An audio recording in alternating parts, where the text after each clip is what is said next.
Well, there's nothing more popular on the left than calling other people racist, but sometimes that's hard. How do you accuse someone of being racist against his own race? Well, you accuse them of colorism instead. We're not making that up.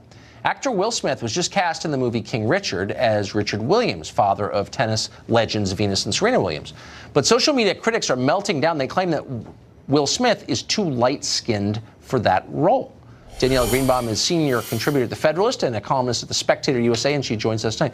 So, Daniella, this argument that people's moral value can be discerned by the color of their skin, wasn't that the core argument of the segregationists in the American South?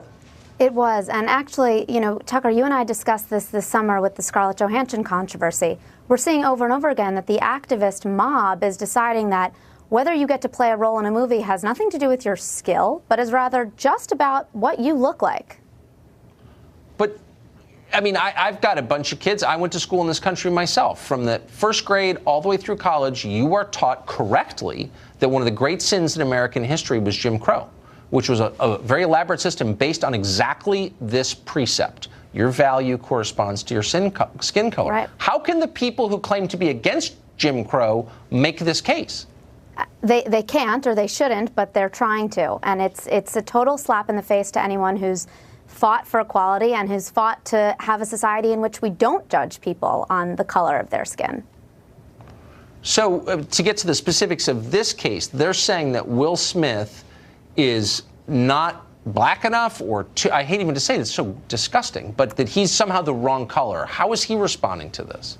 You know, that's exactly what they're saying, as if they've brought, you know, a tape color up to his skin and are saying, you're one too many shades too far removed from what the person you're supposed to portray is actually looks like. And so far, I think he's kind of seems to be standing his ground. I hope he doesn't follow the path that has been set out before him by other actors who have cowed to the mob and said, you know what, I'm not going to do this. I've clearly crossed a line. I've clearly done something that polite society doesn't do.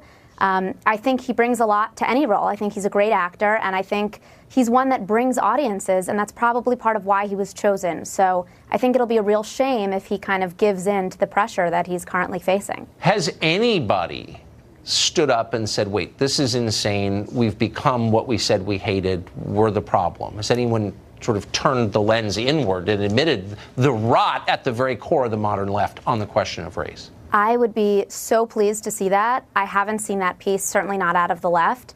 And it's exactly what you just said. It's the modern left. The historical left would be so disturbed by this argument. They would be aghast that we're once again totally judging people and putting them into boxes based on not just now the color of their skin, but the precise shade of their skin.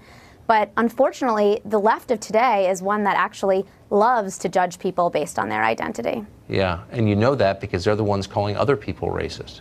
Will Smith is the wrong color. You shouldn't have a job. You're a racist. Like, self-awareness is in short supply. Danielle, thank you. You were great. It's nice to see you. Nice to see you.